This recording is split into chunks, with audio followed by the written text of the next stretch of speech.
கர்த்தருடைய பரிசுத்த நாமம் மகிமைப்படுவதாக. நாம் இன்றைக்கும் மறை பிரசங்கத்திலிருந்து தான் கர்த்தருடைய வார்த்தைகளை நம்ம தியானிக்க போகிறோம். மத்தேயு சுவிசேஷம் 5ஆம் அதிகாரம் 23ஆம் வசனத்தையும் 24ஆம் வசனத்தை வாசிங்க. ஆகையால் நீ பலிபீடத்தினிடத்தில் உன் காணிக்கையை செலுத்த வந்து உன் பேரில் உன் சகோதரனுக்கு குறை உண்டென்று அங்கே நினைவு கூறுவாயாகில் அங்கேதானே பலிபீடத்தின் முன் உன் காணிக்கையை வைத்துவிட்டு போய் முன்பு உன் சகோதரனோட ஒப்புரவாகி பின்பு வந்து உன் காணிக்கையை செலுத்து. இந்த வார்த்தையோடு பேசுவதற்காக கண்களை மூடினவளாக தேவனே என்னோடு பேசும் என்று சொல்லி அர்ப்பணிப்போம். நல்ல ஆண்டவரே, மீண்டும் இந்த வார்த்தையிலிருந்து நாங்கள் 2 வாரம் ஆகிலும் ஆண்டுடைய வார்த்தையை தொடர்ந்து கேட்பதற்கு உதவி செய்வீராக. பேசுவது நீங்கள் அல்ல, உங்களுக்குள்ள இருக்கிற பிதாவின் ஆவியானவரே என்கிற வார்த்தையின்படி பேசுகிறார். இயேசுவின் நாமத்து நல்ல பிதாவே, ஆமென். இந்த 2 வசனத்திலிருந்தும் இன்றைக்கு ஒரு செய்தியும் அடுத்த வாரத்தில் நாம் இன்னொரு செய்தி கேட்க போகிறோம். இன்றைக்கி பலிபீடத்தை குறித்தும் பலிகளை குறித்ததான சில காரியங்களை நாம் கேட்க போகிறோம். முற்பிதாக்கள் நாட்கள், அல்லது ஆதி பிதாக்களின் நாட்களில் நியாயப்பிரமாணத்தின்படி மோசையின் மூலமாக செலுத்தப்படுகிற எந்த விதமான பலியானாலும் ஒரு மனிதனை பூர்ணப்படுத்த முடியவில்லை. ஒரு மனிதனுடைய பாவத்தை முற்றிலுமாக அது மன்னிக்கப்பட்டு அவன் நீதிமானாக்கப்பட முடியல, அவனை ஒரு பரிசுத்தவானாக்க முடியல, அவனை தேவனுடைய பிள்ளையாக மாற்ற முடியல என்பதை வேதாகமத்தில் நாம் தெளிவாக நம்ம பார்க்கிறோம். அந்த பலிகளினாலே எதையும் செய்ய முடியாமல் நிரந்தரமாக ஒரு பாவத்திலிருந்து ஒரு விடுதலை இல்லாமல், விமர்சனம் இல்லாமல், அதிலிருந்து பாவ மன்னிப்பு உண்டாகாமல் மீண்டும் மீண்டும் அதே பலிகளை அந்த நாட்களில் செலுத்தி வந்ததுனால அதனால் எந்த மனுஷனும் பூர்ணமாக்க முடியாது என்று வேதம் சொல்லுகிறது. எபிரேயர் நிருபத்தில் 10ஆம் அதிகாரம் 1ஆம் வசனத்தில் வாசிக்கும் போது, எபிரேயருக்கு நிருபம் இப்படி இருக்க நியாயப்பிரமாணமானது வரப்போகிற நன்மைகளின் பொருளாயிராமல் பரலோக ராஜ்யத்துடைய நன்மையான பொருளாயிராமல் அவைகளின் நிழலாய் மாத்திரம் அவைகளுடைய நிழலாய் மாத்திரம் இருக்கிறபடியால் வருஷந்தோறும் இடைவிடாமல் செலுத்தப்பட்டு வருகிற ஒரே விதமான பலியினாலே அவைகளை செலுத்த அந்த பலியை செலுத்த வருகிறவர்கள் ஒரு காலம் பூரணப்படுத்த ஒரு காலமும் பூர்ணப்படுத்த மாட்டாதுன்னு தான் எழுதுறார். வருஷந்தோறும் இடைவிடாமல் அந்த ஒரே பலிகளை, அந்த 5 பலிகளை செலுத்தி வருவதனால அவர்களை அந்த பலிகளினாலே பூர்ணமாக்க முடியாது என்று வேதம் சொல்லு. அது பூர்ணப்படுத்த முடியாது என்று சொல்லுகிறத வசனத்தை நம்ம வாசிக்க நம்ம முடிகிறது. அதே நீங்கள் பார்த்தீங்கன்னா ஆரோனுடைய ஆசாரித்துவம் அதுவும் ஒரு மனிதனை பூர்ணமாக்க முடியலை, ஒருவனை நீதிமானாக்க முடியலன்னு தான் வேதம் சொல்லுகிறது. எபிரேயருக்கு நிருபத்தில் வாசிக்கும் போது 7ஆம் அதிகாரம் 11ஆவது வசனத்தை வாசி பாருங்க.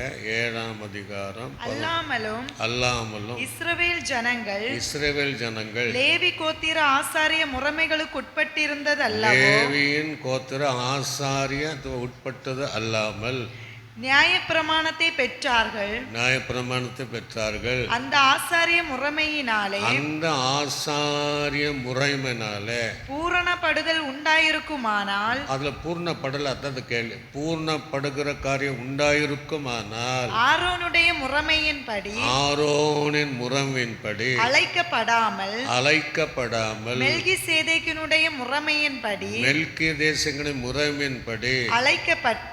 அழைக்க வந்த வேறொரு ஆசாரியர் எழும்ப வேண்டுவதென்ன? என்னங்கிற அப்ப அவரே அவருடைய அந்த ஆரோனுடைய ஆசாரித்துவத்தினால ஒருவனை பூர்ணமாக்கப்பட வேண்டும் முடியும் என்றால், இன்னொரு மெல்கிதேச முறையின்படி இன்னொரு பிரதான ஆசாரியர் இயேசு எழும்ப வேண்டிய தேவையில்லையேங்கிற.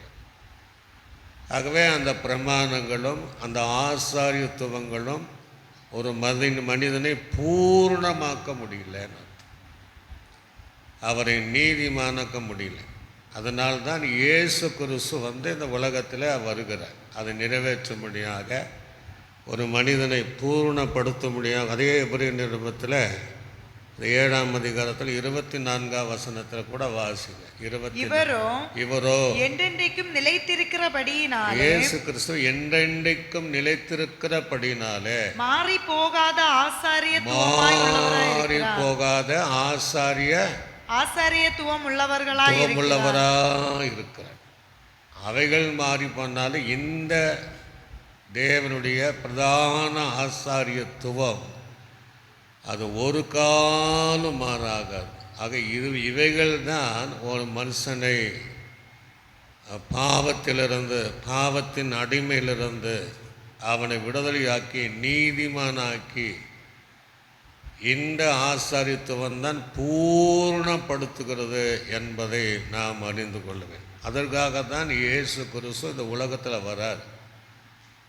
இவைகளினால் ஒரு மனிதனை பூர்ணமாக்க முடியதில்லை, ஆசாரித்துவத்தினால் அதுவும் முடியல என்பதற்காக அவரே இந்த பூமிக்கு வருவதை பார்க்க முடியும்.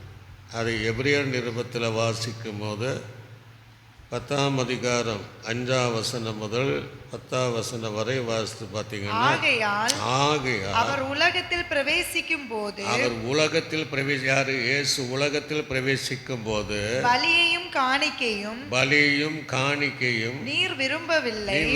இயேசு விரும்பல என பழைய அதெல்லாம் விரும்பவில்லை. ஒரு சரீரத்தை எனக்கு ஆயத்தம் பண்ணினீர். சர்வாங்க தகன பலிகளும் பாவ நிவாரண பலிகளும் உமக்கு பிரியமானது அல்ல என்று அப்பொழுது நான் தேவனே உம்முடைய சித்தத்தின்படி செய்ய, பிதாவை நோக்கி ஆண்டு சொல்ல, உம்முடைய சித்தத்தின்படி செய்ய இதோ வருகிறேன். புத்தக சுருளில் என்னை குறித்து எழுதியிருக்கிறது என்று சொன்னேன் என்றார். நியாயப்பிரமாணத்தின்படி செலுத்தப்பட்டு வருகிற பலிகளை குறித்து மேல் சொல்லியபடி பலியையும் காணிக்கையும் சர்வாங்க தகன பலிகளையும் பாவ நிவாரண பலிகளையும் நீர் விரும்பவில்லை. அதை விரும்பல. அவைகள் உமக்கு பிரியமானது அல்ல என்று சொல்லி சொன்ன பின்பு தேவனே உம்முடைய சித்தத்தின்படி செய்ய இதோ வருகிறேன் என்று சொன்னார். இரண்டாவதை நிலைநிறுத்துவதற்கு முதலானவை நீக்கி போடுகிறார். முதலாவது நியாயப்பிரமாணத்தை நீக்கி போடுகிறார். இயேசு கிறிஸ்துவினுடைய சரீரம் ஒரே தரம் பலியிடப்பட்டதினாலே அந்த சித்தத்தின்படி நாம் பரிசுத்தமாக்கப்பட்டிருக்கிறோம். அல்லேலூயா. ஆக இயேசு கிறிஸ்துவனுடைய அதுக்கு ஒரு சரீரம் தேவை என்று சொல்கிறேன். இயேசு பிறப்பதற்கு ஒரு சரீரம் தேவை.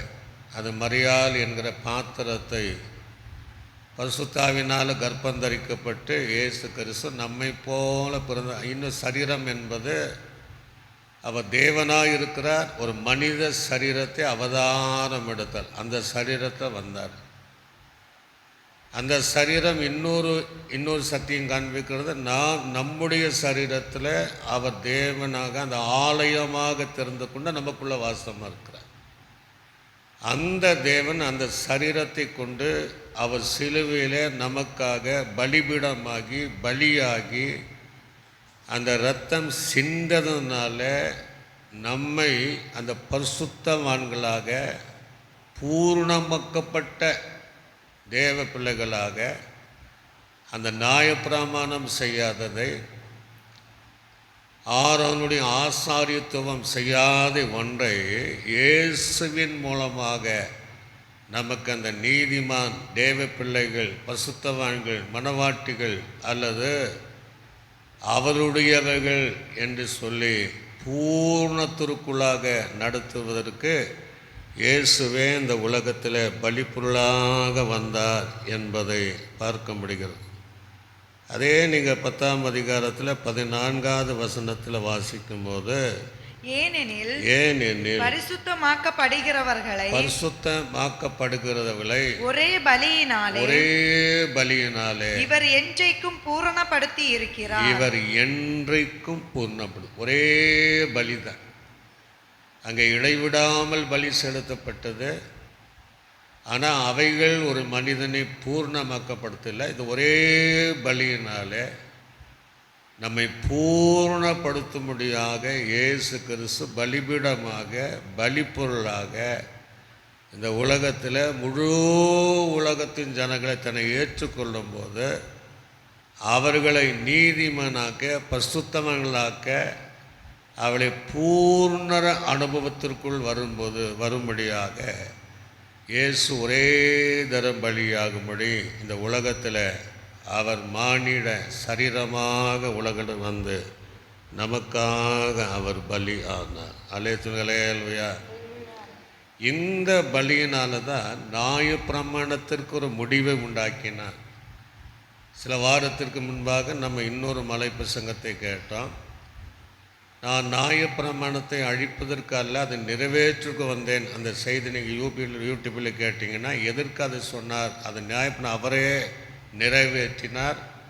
அதற்கு ஒரு முடிவை உண்டாக்கி அதிலிருந்து நம்மை ரட்சித்து தேவ பிள்ளைகளாக மாற்றி அந்த பூர்ண அழியும்படியாக இயேசு நமக்காக கல்வாரியில் அந்த பலிபீடத்தில் பலிப்பொருளாக நமக்காக பலியானார். அல்லேலூயா. இன்னும் நீங்கள் பார்த்தீங்கன்னா இந்த பீடம் எதற்கு? பீடம் என்பது பலிபீடம் வேறு. நிறைய பீடம் இருக்குது. பிரசங்க பீடம், அந்த பீடம், அப்படியெல்லாம் நிறைய நம்ம பார்க்கணும். இது பலிபீடம், தூப பீடம் இருக்குது.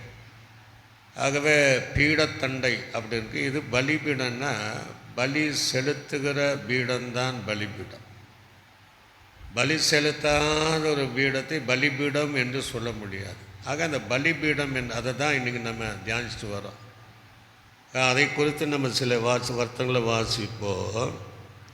திரியாகம் 29:42. உன்னுடனே பேசும் பலிபீடம் எதற்கு? உன்னுடனே பேசும்படி நான் உங்களை சந்திக்கும் இடமாயிருக்கிற ஆசரிப்பு கூடாரத்தினுடைய வாசலாகிய கர்த்தருடைய சந்நிதியிலே உங்கள் தலைமுறை தோறும் செலுத்தப்பட வேண்டிய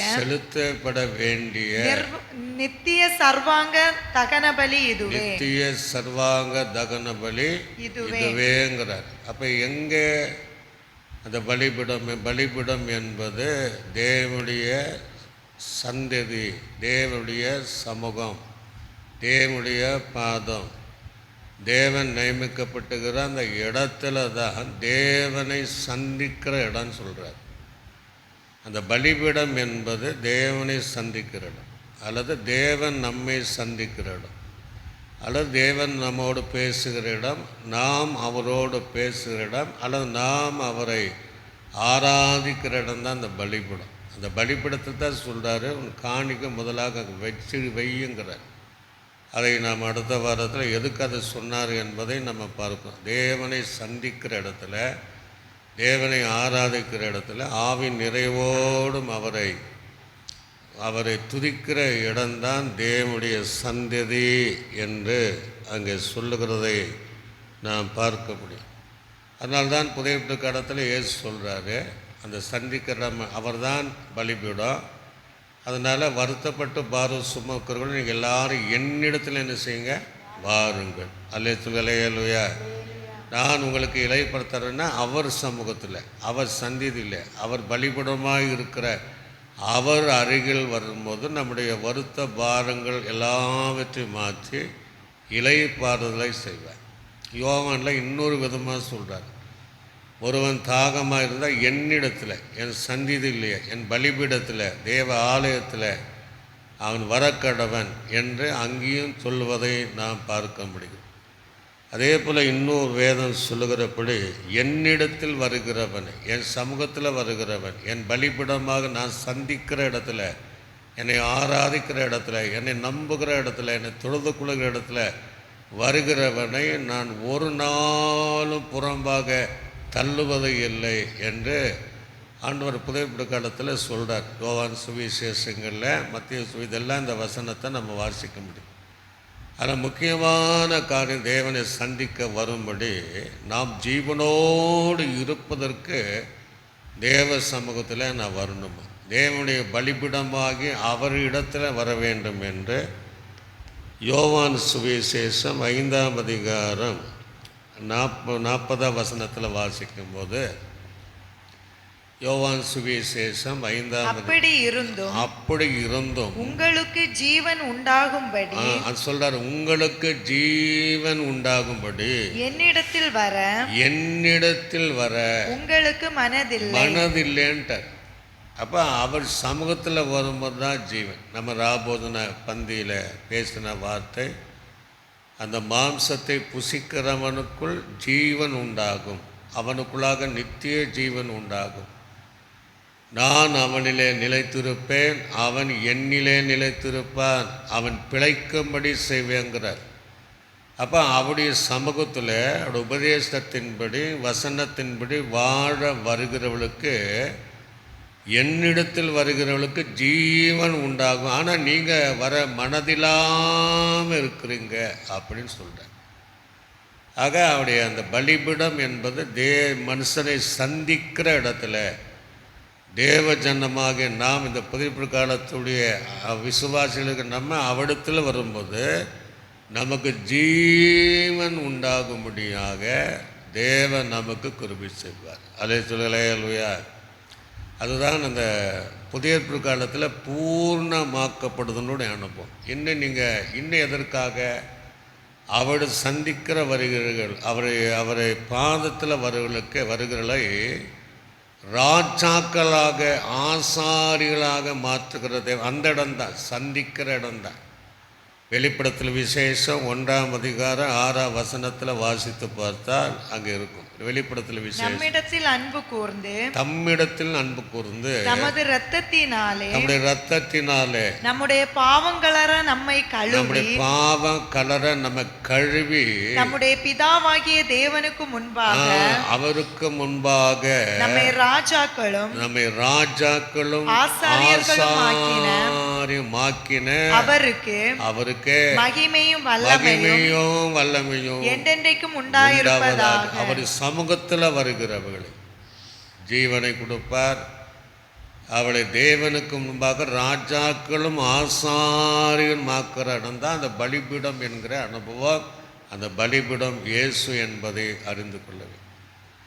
அங்கே இன்னொரு வசனம் கூட சொல்லுகிறது. அதை வாசித்து பார்த்தீங்கன்னா 1 பேதுருக்கு நிருபம் 2ஆம் அதிகாரம் அங்கே 5ஆம் வசனத்தை வாசித்து பாருங்க. 1 பேதுரு 2ஆம் அதிகாரம் ஜீவனுள்ள ஜீவனுள்ள கற்களை போல. அப்போ அடுத்தது நல்ல கவனிங்க, நம்ம எப்படின்னா ஜீவன் அவருக்குள்ள வந்துட்டானா ஜீவனுள்ள கற்களை போல ஆவிக்கேற்ற மாளிகையாகவும் இயேசு கிறிஸ்து மூலமாய் அவர்கிட்ட வந்தாதான் இயேசு கிறிஸ்து மூலமாய் தேவனுக்கு பிரியமான ஆவிக்கேற்ற பலிகளை அந்த பலி பேர் ஆவிக்கேற்ற பலிகளை செலுத்தும்படிக்கு பரிசுத்த ஆசாரிய கூட்டமாகவும் கட்டப்பட்டு வருகிறீர்கள். தேவனுக்குள்ள வந்தா அந்த ஆவிக்கேற்ற பலிகளை செலுத்துறார். ஜீவனுள்ள கற்களாக அவர் மூலமாக ஒரு மாளிகையாக நாம் கட்டப்படணும்னா அந்த தேவன் சந்திக்கிற பழையபடி அந்த பலிபீடத்தில் சந்திக்கிற அந்த இடமாகிய தேவ சமூகத்தில் தேவ ஆலயத்தில் கர்த்தர் இருக்கிற இடங்களில் வரும்போதும் தேவன் நம்மை நடத்துவார். ஒரு ஆளே சொல்லி கைகளை போய் சொல்லுங்க பார்ப்போம். அல்லேலூயா, ஆமென். கர்த்தர் அப்படி செய்ய வல்லவராக இருக்கிறார். இப்போ அந்த பலிபீடத்தை எப்படி கட்டணுங்கிறார். எப்படி கட்டணுங்க என்று சொல்லி பார்த்தீங்கன்னா யாத்திரையாகமம் 20ஆம் அதிகாரம் 24வது வசனத்தையும் 25வது வசனத்தை வாசித்து பாருங்க. யாத்திரையாகமம் மண்ணின் அப்போ பலிபீடம் எப்படி கட்டினா மண்ணினாலே பலிபீடத்தை எனக்கு உண்டாக்கி அதின் மேல் உன் ஆடுகளையும் உன் மாடுகளையும் சர்வாங்க தகன பலிகளாகவும் சமாதான பலிகளாகவும் செலுத்துவாயாக. நான் என் நாமத்தை பிரஸ்தாபப்படுத்தும் எந்த ஸ்தானத்திலும் உன்னிடத்தில் வந்து உன்னை ஆசீர்வதிப்பேங்கிற. அப்போ எதனால் கட்டப்படணும்? மண்ணினால் கட்டப்படணும். அதுக்கு பின்பு சொல்கிறார் கல்லினால் கட்டலை. அந்த கல் எந்த ஆயுதத்தினால் தொடப்படக்கூடாது. அப்படியும் அந்த கல்லினால் கட்டலாம் என்று சொல்லப்படுகிறது. ஆக மண் என்பது எதுன்னா நீங்களும் நானும் மண்ணு தான். நம்மளும் பலிபீடமாக இருக்கணும். தேவன் மனிதனை சிருஷ்டிக்கும் போது மண்ணினால தான் அவனை சிருஷ்டித்தார். ஆக பொதுவாக சொல்லுவாங்க நம்ம சரீரம் ஃபுல்லாக மண்ணு தான், களிமண் என்று வேதம் சொல்லுகிறது. ஆக இதனால் கட்டப்படுகிற நம்முடைய பலிபீடத்தில் தேவன் விரும்புகிற பலி செலுத்தினால் தேவனை எங்கே நாம் சந்திக்க முடியும். ஒரு அலையத்துலையா அதில் சொல்கிறாரு, அங்கே வந்துட்டு அவருடைய நாமத்தை நம்ம பிரஸ்தாபப்படுத்தணுமா. நாமத்தை பிரஸ்தாபப்படுத்தினால் அந்த பிரஸ்தாபப்படுத்துகிற அந்த என்னை சந்திக்கிற எந்த இடமானாலும் நான் அவனை ஆசீர்வதிப்பேன் என்று திருவள்ளம் பற்றின தேவன். அப்போ அவர் சந்திக்கிற இடத்துல தான் ஜனங்கள் அவருடைய நாமத்தை பிரஸ்தாபப்படுத்தும் போது, ஆராதிக்கும் போது, அவருடைய நாமத்தை துதிக்கும் போது, மகிமைப்படுத்தும் போது தேவன் அந்த இடத்துல வந்து அந்த ஜனத்தை அவர் ஆசீர்வதிக்கிற தேவன் நம்முடைய தேவன். ஒரு அழைத்துங்களே அல்லையா. அப்போ அந்த சும்மா சந்திப்பல்ல, ஏதோ ஒரு போயிட்டு வரேங்கிறார்ல, அவரை சந்திப்பதற்குன்னா அவரை ஆராதிக்கணும், அவரை தொழணும், அவரை நல்லா துதிக்கணும், நம்மை பலிப்பொருளாக ஒப்பு கொடுக்கணும். அப்பொழுது அவர் நமக்காக அந்த வாக்குத்தத்தங்களை நிறைவேற்றுகிற தேவனாய் இருக்கிறார் என்பதை நாம் அறிந்து கொள்ளும். அங்கே அதே கல்லினாலும் கட்டலாம்.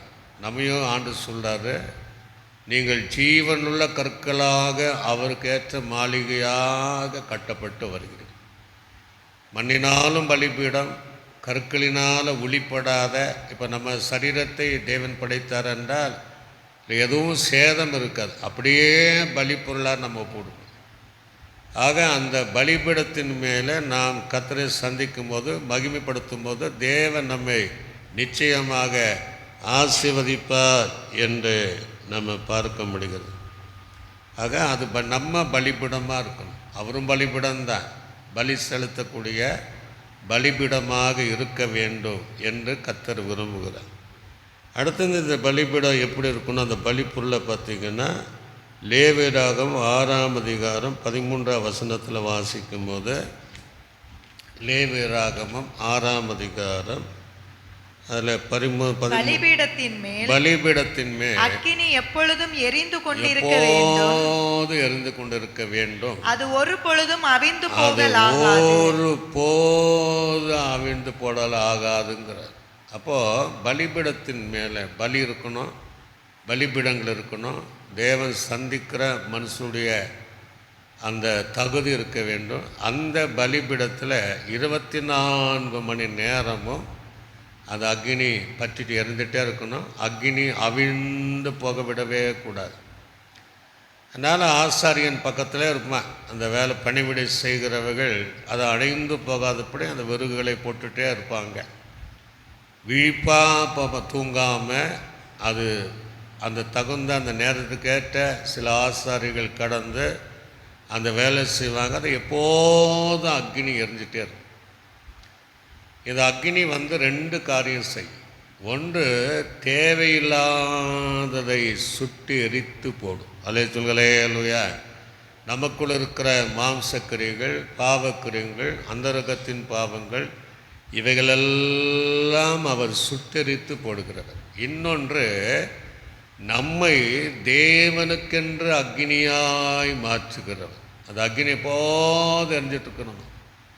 அதை யோவான் சொல்லும்போது, எனக்கு பின்பாக வருகிறவர் என்னில் காட்டிலும் பெரியவர், அவருடைய பாத ரட்ச வார்களை அவிக்கன பாத்திரம் அல்ல சொல்கிறாரு. நான் ஜலத்தினால் ஞானஸ்நானம் கொடுக்குறேன், அவர் ஆவினாலும் அக்னினாலும் ஞானஸ்நானம் கொடுப்பார்.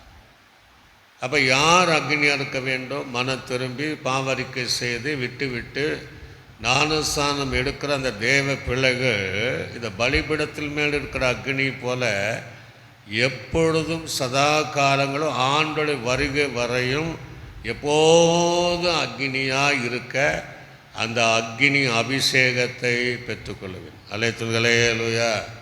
எஸ்ஐக்கு வாசிக்கிறோம், ஆவியை நீங்கள் என்ன செய்யக்கூடாது, அவிழ்த்து போடாதிருங்கள் என்று சொல்லுகிறார். ஆகவே நம்ம எப்போதும் தேவனுடைய சமூகத்தில் அக்னியாக இருக்கணும். சிலர் மாத்திரம் நம்ம பார்க்க முடிகிறது. எப்போ பார்த்தாலும் எப்போ வந்தாலும் அந்த ஆவின் நிறைவை நம்ம பார்க்க முடியும். சிலருக்குள்ள அந்த ஆவின் நிறைவை நம்ம பார்க்க முடியல. ஒரு சிலர் ஆரம்ப காலத்தில் அக்னியாக இருந்தாங்க, இப்போ அக்னி இல்லை. அதனால் ஆண்டவர் சொல்கிறாரு, நீ ஒன்றா அனலாக இரு, இல்லைன்னா குளிராக இரு. நீ வெதுப்பாக இருந்தால் என் வாயிலிருந்து நான் வாந்தி பண்ணி போடுவேங்கிற. ஆகவே நம்ம அனலாக இருக்க வேண்டும். நீங்கள் அசதியாராமல் ஜாக்கிரதையாக இருங்கள், கர்த்தருக்கென்று ஊழி செய்யுங்கள், ஆவியில் நீங்கள் அனல் உள்ளவராக இருங்கிறான். இன்றைக்கி நிறைய பேர் அந்த ஆவிக்குரிய அனலை, அன்றைக்கு எரிந்த அந்த அனுபவத்தை, அந்த அக்னி அபிஷேகத்தை எனக்கு இழந்திருக்கிற கூட்டம் நெருப்பு இருக்கிறாங்க. ஆகவே இந்த பலிபீடத்தின் மேல் அக்னி இருப்பது போல் தேவன் சந்திக்கிற தேவ சமூகத்தில் வரும்போது எப்போதும் அக்னி அபிஷேகத்தோடு கூட நிரம்பி கர்த்தரை ஆராதிக்கும். இப்போல்லாம் நம்ம பெந்தகோஸ்தேல 3 பாட்டுக்கு பின்னாடி தான் ஆவியில் நிரம்பணுன்ட்டு இல்லை. ஆரம்பத்தில் கர்த்தரை துதிக்கும் போது ஆவியில் நிரம்பலாம், பிரசங்கத்தை கேட்கும் போது ஆவியில் நிரம்பலாம், முதல் பாட்டுக்கு நிரம்பலாம். அதனால் எல்லாமே ஒரு ஒழுங்கு கிரமமாக இருக்கும் அப்படிங்கிறதும் வேதம் சொல்லுகிறது. தீர்க்கதரிசின ஆவி தீர்க்கதரிசிக்குள்ளாக அடங்கியிருக்க வேண்டியன்னு சொல்வதை போல எப்போதும் நம்ம இரவும் பகலும் தனி ஜபத்திலும் குடும்ப ஜகத்திலும் அந்த அக்னி போல நம்ம அந்நிய பாஷைகளை பேசி எப்போது தேவன் சந்தியில் தேவ சமூகத்தில் ஆராதிக்கிற ஜனங்களாக எப்போது எழும்பி பிரகாசிக்கிற தேவ பிள்ளைகளாக இருக்கும். எப்பொழுதாவது அல்ல, ஏதோ வருஷத்தை முறைமுறை கன்வென்ஷன் கூடும்போது அப்போ நிரம்புகிற அனுபவம் அல்ல.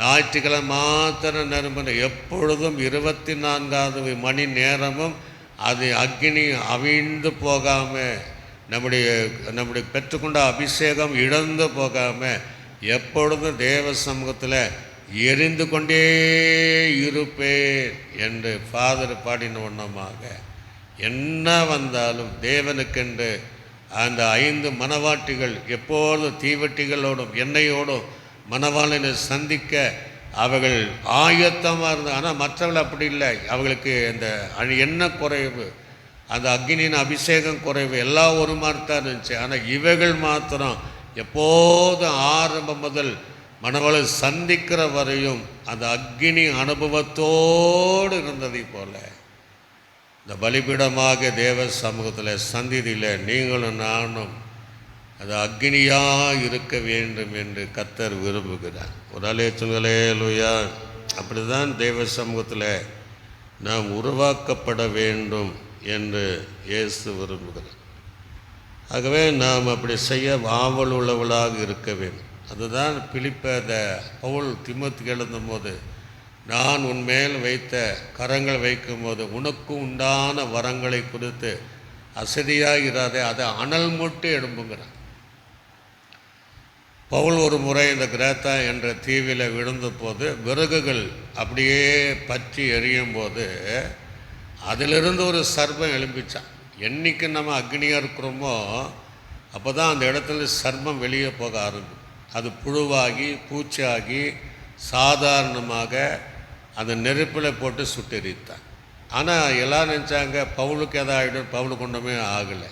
ஏன்னா அவன் அக்கினி அபிஷேகத்தோடு இருந்தான். அல்லேலூயா லூயா.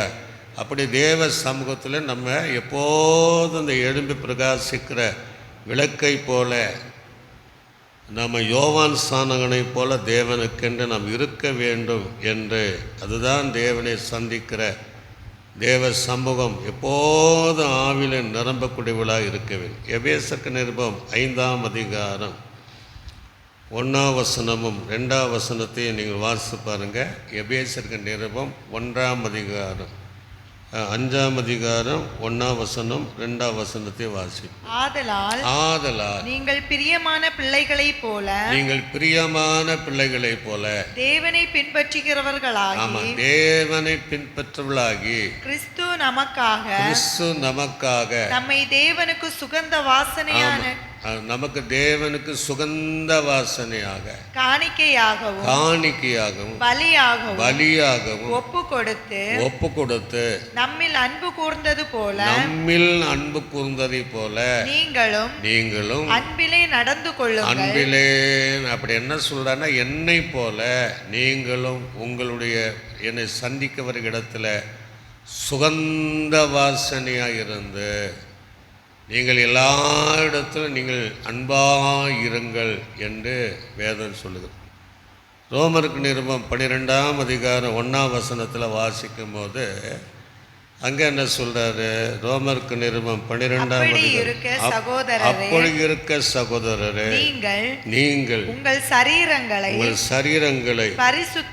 பரிசுத்தமும் தேவனுக்கு பிரியமுமான, பரிசுத்தம் இருக்கணும், பலி இல்லை, பழுதற்று இருக்கணும், பரிசுத்தம் பிரியமான ஜீவ இருக்கணும், ஜீவ பலியாக ஒப்பு கொடுக்க வேண்டும் என்று தேவனுடைய இரக்கங்களை முன்னிட்டு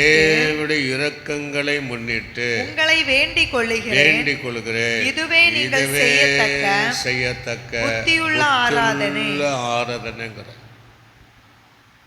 அப்போ ஏன் சொல்கிறாருன்னா, புத்தி இல்லாத ஆராதனை இருக்குது. இந்த புத்தி இல்லாத கன்னிகை போல, புத்தி இல்லாத மனுஷன் வீட்டை கட்டுவதை போல புத்தி இல்லாத சுய இஷ்டமான ஆராதனைன்னு பைபிள் இருக்கிறார். இவைகளெல்லாம் தேவனுக்கு பிரியமானதல்ல. கர்த்தருக்கு பிரியமும் பரிசுத்தமும் ஜீவ பலியாக நம்மை ஒப்பு கொடுப்பதே ஒரு புத்தி உள்ள ஆராதனைங்கிறார்.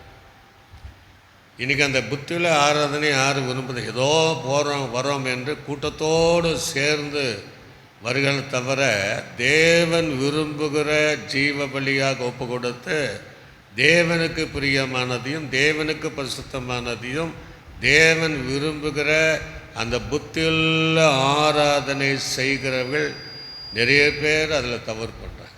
மனுஷனுக்கு பிரியமாக, ஜனக்கூட்டத்திற்கு பிரியமாக, அல்லது ஊழியருக்கு பிரியமாக, வேறு விதமான தேவன் விரும்புகிற அந்த புத்தியுள்ள ஆராதனை கிடையாது. வேதாகமத்தில் வாசிக்கும் போது ஆண்டவர் சொல்றார், ஆவியோடு உண்மையோடு தொழுதுகிற ஆராதனையின் மேலே பிதாவாகிய தேவன் விருப்பமாக இருக்கிறார் என்று சொல்லுகிறார். அப்படிப்பட்ட ஒரு ஜீவனுள்ள புத்தி உள்ள ஆராதனை செய்கிற இடம்தான் இந்த பலிபீடமாகிய தேவனை சந்திக்கிற, தேவனை ஆராதிக்கிற இடம் என்பதை நாம் அறிந்து கொள்ள வேண்டும். அல்லேலூயா. அது மாத்திரமல்ல, அந்த பலி செலுத்த வருகிறவர்கள் அந்த பலியை எப்படி செலுத்தணும், அதை அங்கீகரிக்கும்படியாக செலுத்தணும். பலி செலுத்த வந்தவர்களையும் கர்த்தர் அங்கீகரிக்கணும், பலி பொருளையும் அங்கீகரிக்கணும். அது காணிக்கையானாலும், புதிய காலத்தில் தசமமாகமானாலும் பொருத்தனை காணிக்கணும். பழையப்படு காலத்தில் அவைகள் இந்த இளங்காலை அல்லது வெள்ளாடு, செம்மறியாடு, புறா குஞ்சு இப்படி என்பதை அவங்க செலுத்துவாங்க. ஆனால் புதிய காலத்தில் பலிபீடத்தில் முதல் நம்மை, அதுக்கு பின்னாடி நாம் செலுத்தக்கூட எந்த வகையான பலியானாலும் கர்த்தர் அதை அங்கீகரித்தால் நம்மையும் அங்கீகரிக்கணும், அந்த பலி பொருளையும் அங்கீகரிக்கணும். நீங்கள் ஆபேலுடைய காணிக்கையும் அங்கீகரித்தார், ஆபேலையும் அங்கீகரித்தார். ஆனால் காயினுடைய அங்கீகரிக்கலை, காயினுடைய காணிக்கையும் அங்கீகரிக்கவில்லை. அலைத்துலையா நம்ம நினைக்கிற மாதிரி கிடையாது. ஆண்டவர் எதையும் அங்கே, ஏன்னா நம்ம பழைய காலத்தில் ஒவ்வொரு பலிக்கு ஒரு நோக்கம் இருக்கும். குற்ற நிவாரண பலி, பாவ நிவாரண பலி, போஜன பலி, சமாதான பலி, இதெல்லாம் ஒரு நோக்கத்தோடு செலுத்தப்படும். அது செலுத்தப்படும் போது அதுக்கேற்ற அந்த பலி செலுத்தவங்க தவிர அவர்களை தேவனுக்கென்று அவங்களை அர்ப்பணிக்க மாட்டாங்க. ஆக நானும் நீங்களும் எந்தவித பலி செலுத்தினாலும் அவர் விரும்புகிறதை செய்து நம்மையும் அவர் அங்கீகரிக்கத்தக்கதாக நம்முடைய ஆவி, ஆத்ம, சரீரத்தை அவருக்கு அர்ப்பணிக்கும் போது நம் மூலமாக செலுத்தப்படுகிற எந்த பலியானாலும் நம்மையும் கர்த்தர் அங்கீகரிக்க இடந்தார் அந்த தேவ சந்திதியாகிய பலிபிடம் என்பதை நான் அறிந்து கொள்ளும். ஓசியாவின் தீர்க்கதரிசி புஸ்தகத்தில் வாசிக்கும் போது 6ஆம் அதிகாரம் 6ஆம் வசனம், பலிபீடம் என்றால் பலி இருக்கணும் இல்லையா? அப்போ தேவ சமத்தில் வரும்போது பலி தேவை. என்னென்ன பலி அப்படின்னா ரோமர் அந்த ஓசியாவின் தீர்க்கதரிசி புஸ்தகம் 6ஆம் அதிகாரம் 6ஆம் வசனம், பலியே அல்ல என்று சொல்றாரு. பலியே அல்ல, இரக்கத்தையும் தகன பலிகளை பார்க்கிலும் தேவனை அறிகிற அறிவையும் விரும்புகிறேன். அப்ப எதை விரும்புகிறாரு? தேவனை அறிகிற அறிவை தான் விரும்புகிறார். அப்போஸ்தலனாகிய பவுலை பார்த்தீங்கன்னா தேவனை அறிகிற அறிவுக்காக எல்லாவற்றின் நஷ்டம் என்று குப்பையாக எண்ணினேங்கிறான். தேவனை அறிகிற அறிவுக்காக அத்தனையும் நஷ்டம் பண்ண. அவன் எத்தனையோ கோடிக்கு அதிபதின்னு சொல்கிறாங்க. அவைகளெல்லாம் அன்றைக்கி கமாலிய பாதத்தை கற்று தேர்ந்த ஒரு பட்டதாரி. அவைகளெல்லாம் அதனால் அறிந்து கொள்ள முடியாது, அதெல்லாம் நஷ்டம் என்று அவரை அறிந்ததுனால அவர் சொல்கிறார், நான் விசுவாசிக்கிறவர் இன்னார் என்று அறிந்திருக்கிறேன். அலேலுயா. ஆக அவரை அறிகிற அறிவு சிலருக்கு இன்னைக்கு இல்லை. அதுதான் அந்த இயேசுவை அறிகிற அறிவு நமக்கு, அதுதான் பலியாக மாறி கர்த்தர் நம்மை ஆஸ்வதிக்கிறார் என்பதை நான் அதே ஓசியாவின் தீர்க்கதரிசி புஸ்தகம் 14ஆம் அதிகாரம் 1-2 வசனத்தை வாசிக்கும் போது இஸ்ரவேல் சொல்றாரு, பின்வாங்கி போயிட்டாங்க, இப்போ பலியில் ஒன்றும் கிடையாது. ஆக இஸ்ரவேலே, உன் தேவனாகிய கர்த்தரிடத்தில் திரும்பு. நீ உன் தேவனாய் கர்த்தரிடத்தில் மீண்டும் என்ன செய்ய?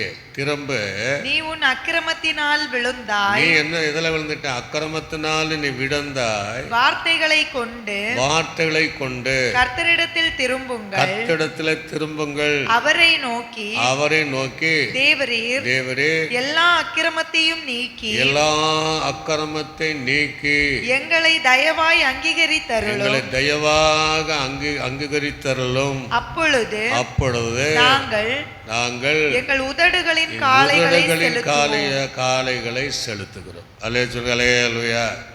பலிபீடத்தில் பலிபொருள் சொல்லிட்டு என்ன செய்வோம்? அவனுடைய பாவத்தை மன்னிப்பதற்காக, அவருடைய அக்கிரமங்களை மன்னிப்பதற்காக, மீண்டும் மீண்டும் பின்மாற்றம் அடைந்த அந்த ஜீவத்தை புதிதாக்கும்படி அதுக்கேற்ற பலிகளை செலுத்துவாங்க. அதே போல் நம்ம இந்த புதிய காலத்தில் அப்படிப்பட்ட பலிகளை உதட்டின் காளையாகிய பலிங்கிறார். அல்லேலூயா. ஒவ்வொரு தோத்திரம் நம்ம பண்ணால் ஒரு பலி செலுத்துகிற மாதிரி அதுதான். அநேகர் அதை சோத்திரம் பண்ணல, 1000 சோத்திரமேன்னு பாடுவாங்க, ஒரு சோத்திரம் கொண்டு பண்ண மாட்டாங்க. கோடி சோத்திரம்னு சொல்லுவாங்க. ஒரு வாய் கூட திறக்காமல் இருப்பாங்க. ஆனாலும் தேவனை எப்போது என்ன செய்யணுமா, அந்த சோத்திர பலிகள், சாலமோனு கூட 1000 சர்வாங்க தகன பலிகளை செலுத்தின பின்பு தான் உனக்கு என்ன வேணும்னு கேட்டார். ஞானத்தை கேட்டான், ஞானத்தை கொடுத்தார். கேளாத கனத்தையும் ஐஸ்வர்யத்தையும் தேவன் கொடுத்தார். அல்லேலூயா. பலி வேணும். அதுதான் நம்ம அந்த 12 வாசலில் ஒரு வாசல் ஆட்டு வாசல் என்று தியானித்தோம். அது யூடியூப்பில் இருக்குது. அந்த ஆட்டு வாசல் எதற்குன்னா பலி செலுத்துவதற்கு. பலி செலுத்துவதற்கு தேவாலயத்துக்கு கொண்டு போகணும். ஆட்டு மந்தியில் இரைச்சல் உண்டாகும். துதி பலி. அதே போல் தேவ சமூகத்தில் பலியோடு வரணும். என்ன பலி?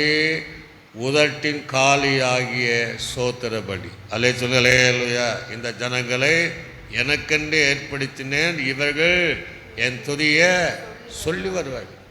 பைபிளை நீங்கள் எல்லாவற்றுக்கும் சோத்திரம் செய்யுங்கள் அப்படிங்கிறார். இன்னும் சொன்ன போனால் சோத்திரம் செய்வதே தகும், வேறு ஒன்றும் தகுதி கிடையாது. அநேக சோத்திரத்தினால கிருபை. அப்போ தேவ சமூகத்தில் வருகிறவர்கள் சிலர் செய்கிறாங்க, அதை செய்வதே இல்லை. நான் இன்றைக்கு கூட வரும்போது அதே மௌனமாக தான் இருப்பாங்க. வாயை திறந்து எப்போது தேவனை துதிக்கணும், சிறு பிள்ளைகளுக்கு கற்றுக் கொடுக்கணும், வாலி பிள்ளைகளை கொடுத்துக்கணும். அவளுக்கு முன்பாதையாக நான் எப்போதும் அந்த பலிகளை செலுத்தினா தான் அந்த சந்திதியில் தேவன் இறங்கி வந்து நம்முடைய தேவைகளை சந்தித்து நம்முடைய ஒரு பூர்ணமாக்கப்பட்ட நிலைமையில் தேவனாய் கர்த்தர் நம்மை நடத்துகிற தேவனாக இருக்கிறார். அதனால தான் எபிரேயர் நிருபத்தில் வாசிக்கும் போது 13ஆம் அதிகாரம் அதில் 15வது வசனத்தை வாசிங்க. எபிரேயருக்கு நிருபம் 13ஆம் அதிகாரம் 15வது வசனம். ஆகையால் அவருடைய நாமத்தை துதிக்கும். நல்ல கவனிங்க. அவருடைய நாமம் இயேசுவின் நாமத்தை துதிக்கும் உதடுகளின் கனியாகிய, உதடுகள் காலண்டர் இங்க கனியாகிய ஸ்தோத்திர பலியை அவர் மூலமா எப்போதும் தேவனுக்கு செலுத்த. ஏதாவது ஒரு நாள் அல்ல, கன்வர்சன் கூட்டங்கள் மாத்திரம் அல்ல, எப்போது தேவனுக்கு துதி செலுத்தணும். அதுதான் இந்த ஜனங்களை எனக்கு ஏற்படுத்தினேன், இவர்களை துதிய சொல்லி வருவார். எக்காலத்திலும் நான் கர்த்தரை ஸ்தோத்திரிப்பேன், அவர் துதி என்னுடைய நாவில் இருக்கிறது என்று சொல்லுகிறார். ஆக தேவ சமூகத்தில் பலிபீடத்தில் வந்தவுடனே இப்படிப்பட்ட பலிகளை செலுத்தி உதட்டின் காலை, உதட்டின் கனியாகிய சோத்திர பலிகளை, வேதம் சொல்லுகிறது, சோத்திர பலி இடுகிறவன் என்னை கர்த்தரை, அவரை தேவனை மகிமைப்படுத்தினார். அதுதான் சொல்கிறாரு. அந்த மகிமைப்படுத்துகிற எந்த ஸ்தானமானாலும் நான் வந்து உன்னை ஆசீர்வதிப்பேன் என்று கர்த்தர் அங்கே சொல்லுவதை பார்க்க முடிகிறது. நீங்கள் 1 தெசலோனிக்கே வாசிக்கும் போது எல்லாவற்றுக்காக சோத்திரம் செய்வது அது தேவனுடைய கிறிஸ்து இயேசுவுக்குள் இருக்கிற தேவனுடைய சித்தமாக இருக்குங்கிறார். அதுதான் தேவ சித்தம். ஆக தேவ சமூகத்தில் வரும்போது அந்த துதித்து தேவ சித்தத்தை நிறைவேற்றும். எபேசருக்கு நிருபத்தில் கூட 5ஆம் அதிகாரம் 4ஆம் வசனத்தை ஒத்தரவாசிங்க. எபேசர் நிருபம் 5ஆம் அதிகாரம் 4ஆம் வசனம். அப்படியே வம்பும் புத்தீனமான பேச்சும் பரிகாசமும் தகாதவை, அதெல்லாம் தகாதுங்கிறார். வம்பும் பரிகாசமும் புத்தீனமானதில் அது நமக்கு ஆவிக்குரிய தகாது. ஸ்தோத்திரம் செய்வதே தகுண்டார். ஒரு ஆவிக்குரிய ஜீவிதத்தில் என்ன செய்யணுமா, இதெல்லாம் தகாது, உனக்கு தகுதியானது, உனக்கு தகந்தது, அல்லது தேவனுக்கு உகந்தது, சுகந்தது, அவருக்கு ஏற்றது, துதியே ஏற்றது, இன்பமாக இருக்கிறது சொன்னதை போல அதுவே நமக்கு தகுந்ததாக இருக்கு. அல்லேலூயா. அதுதான் அந்த பலிபீடத்தில் வந்து அந்த பலிகளை செலுத்தக்கூடியவளாக இருக்க. சத்தம் நம்ம வாயை கட்டி வச்சுருப்பேன். மற்ற காரியங்களுக்கு ஓன்னு சத்தம் போடுவோம், வெளியே போனால் சத்தம் போட்டு பேசுவோம், ஆண்டவரை துதிப்பதற்கு வெக்கத்தை கொண்டு வருவேன், கூச்சத்தை கொண்டு வருவேன், சத்தமிட்டால் யாரும் என்னால் பண்ணிவிடுவேன். அப்படி அல்ல. தேவ சமூகத்தில் வந்து நம்ம நிறைய பாடல் மறவாத நினைத்தீரையா, மனதார என்ன செய்கிற, நன்றி சொல்லு, என் ஆத்துமாவே கர்த்தரை நன்றி சொல்லு அப்படின்ட்டு பாடுறோம். ஆனால் வாழ்க்கையில் அனுபவத்தில் வரும்போது அது ப்ராக்டிக்கலாக தேவன் விரும்புவது வர்றதுனால தான் நிறைய ஆசீர்வாதத்தை பெற்றுக்கொள்ள இருக்கிறோம். இனி வருகிற நாட்களில் தேவன் நியமித்த இந்த பலிபீடத்தில் தேவன் அங்கீகரிக்கக்கூடிய, தேவன் பலி செல்ல விரும்பக்கூடிய அந்த பலிகளை கர்த்தர் சந்திக்கிற இடத்துல நாம் செய்வோம் என்றால் தேவன் நான் நினைப்பதற்கும் அதிகமான காரியத்தை தேவன் செய்வார். அல்லேலூயா. அதுக்கு பின்னாடி இந்த பலி எப்படி செலுத்தப்படும்? மனப்பூர்வமாய் செலுத்தப்படும். நீங்கள் ஒரு வசனத்தை வாசித்து பாருங்கள். லேவியராகமம் 22ஆம் அதிகாரம், அங்கே 29வது வசனம். 22. கர்த்தருக்கு ஸ்தோத்திர பலியை செலுத்துவீர்களானால், அங்கேயே சொல்லிட்டார் பாருங்க, புதிய கால சத்தியத்தை அங்கே சொல்லிட்டார். நீங்கள் கர்த்தருக்கு இந்த சோத்திர பலி நம்ம சொல்கிறோம் சோத்திரம் பண்ணுங்க, சோத்திர பலி செய்யுங்க அப்படின்னா சிலருக்கு அது வலியாகவே இருக்குது. ஃபாதர் பாடும்போது பலியீடு வலி விலகுங்கிறார். பலியிட்டால் வலி போயிடுமா. நம்ம ஆளுக்கு என்னென்னா அது வலியாகவே நினச்சி அது ஒரு வேதனையாக நினைக்கிறாங்க. ஆகவே ஸ்தோத்திர பலி இடுகிறவன் கர்த்தருக்கு ஸ்தோத்திர பலியை செலுத்துவீர்களானால் மனப்பூர்வமாய். எப்படி செலுத்தணுமா? மனப்பூர்வமாய் செலுத்து. அல்லேலூயா. யாருடைய கட்டாயத்தினால அல்ல, நாங்கள் சொல்வதனால அல்ல, நாமே மனப்பூர்வமாக வந்த உடனே நாம் ஆண்டவரை துதிக்க தேவ சமூகத்தில் கற்றுக்கணும். அந்த பலிகளை செலுத்தி பாருங்கள், உங்கள் வாழ்க்கையில் ஒரு பெரிய மாற்றத்தை பார்க்க முடியும். அல்லேலூயா. பார் சொல்லிட்டாருங்க அதனாலன்ட்டால, எங்கள் அப்பா அம்மா சொன்னாங்கன்ட்டால, நாமளே மனப்பூர்வமாக அந்த பலிகளை, சோத்திர பலிகளை கர்த்தருக்கென்று செலுத்துவோம் என்றால் அங்கே தேவனுடைய ஆசீர்வாதத்தை, விடுதலையை, அற்புதத்தை, அதிசயத்தை, நாம் எதிர்பார்க்கிற அந்த உயர்வை, அந்த நன்மையை தேவன் நமக்கு தருவார். அல்லேலூயா. அதில் தான் சங்கீதம் 51:17 வாசிக்கும் போது 51ஆம் சங்கீதம் 17வது வசனம்.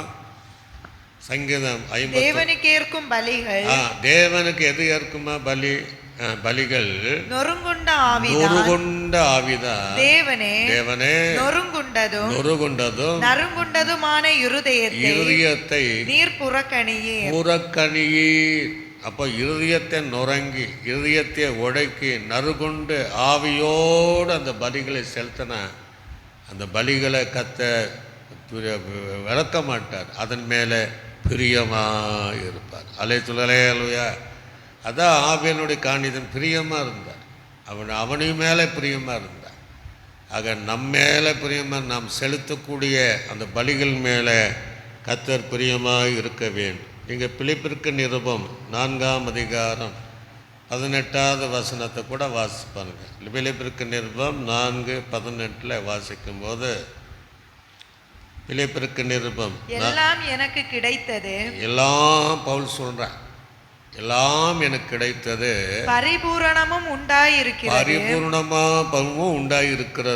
உங்களால் அனுப்பப்பட்டவைகளை சுகந்த வாசனையும் தேவனுக்கு பிரியமான உகந்த பலியுமாக